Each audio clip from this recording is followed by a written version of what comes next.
আগের এই ফ্যাসিস্ট সরকারে কোনো উন্নয়ন করে নাই। তার পাশাপাশি এই অন্তর্বর্তী সময় 1 বছরের মাথা প্রায় 6-7 থেকে 8 মাস হয়ে গেল চিটাগাঙে দেখেন কত কাজ হচ্ছে। অন্তর্বর্তীকালীন সরকার যদি এটার পদক্ষেপ না নেন তাহলে আমরা মনে করব আমাদের সিলেটবাসীর সঙ্গে বিমাতা সুলভ আচরণ করা। সিলেট প্রবাসী অধ্যুষিত এলাকা। বাংলাদেশে একই দেশে দুইটা নীতি হতে পারে না। বাংলাদেশে বিমান এবং প্রাইভেট সেক্টরে যেসব বিমান আছে, ঢাকা চিটাগাং রোড, ঢাকা রাজশাহী বা ঢাকা সৈয়দপুর, কোথাও ফ্লাইটের যে ফেয়ার এটার কোনো হড়পড় হয় না। কিন্তু সিলেটের ব্যাপারে যে ওই যে আমাদের শেয়ার বাজারে যেভাবে উঠানামা করে প্রতিদিনই সরকারি বিমান এবং বেসরকারি বিমানের তো বলার উপেক্ষাই রাখে না। তারা বাংলাদেশের মানুষ সিলেটিদেরকে মনে হয় যে তাদের কাছে আমরা জিম্মি, আমরা যেভাবে তারা চাইবে আমরা সেভাবে ব্যবহৃত হইব। আপনাদেরকে একটি ফিগার দেখাই। এই গত তারিখে আমি একটা দিয়েছিলাম, গত পরশুদিন, ইউএস বাংলা সিলেট থেকে ঢাকা 19,040 টাকা।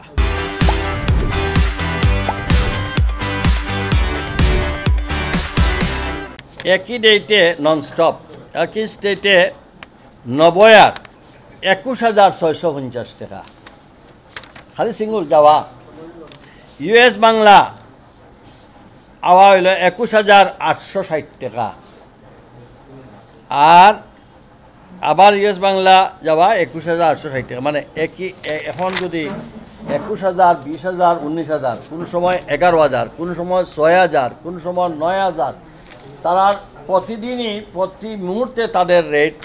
আমি আজকে বিমান ম্যানেজিং ডাইরেক্টরের কথা বলছি যে একই দিনে আপনি যদি 3,500, 4,000 টাকায় একজন প্যাসেঞ্জার নিতে পারেন, তা আদার ফ্লাইটে কেন আপনি নিতে পারেন না? উনি বললেন আমাদের এটা আমরা তো ফ্ল্যাট রেট করে ফেলবো আমরা। তো কেন এটা কে করছে? সিলেটের ব্যাপারে, ঢাকা সিলেটের ব্যাপারে আমাদের অন্য জায়গায় যে রেট আছে আমরা ওইটা দিতে রাজি আছি, কিন্তু বৈষম্য কেন?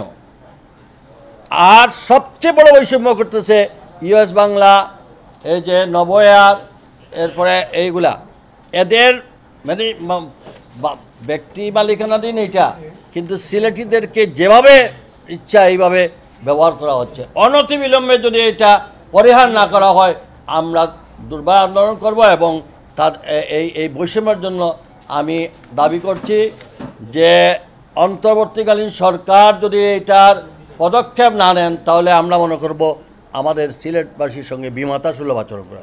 আজকে আমাদের কোনো এই অঞ্চলে কোনো লিডারশিপ না থাকায়, আমাদের এই প্রতিষ্ঠা মণ্ডলীতে আমাদের বিভাগীয় এই সিলেট বিভাগের কোনো নেতৃত্ব না থাকার কারণে আজকে আমাদের সিভিল প্রশাসনে আমাদের লোক না থাকার কারণে অন্তর্বর্তীকালীন সরকার আগের এই ফ্যাসিস্ট সরকারে কোনো উন্নয়ন করে নাই।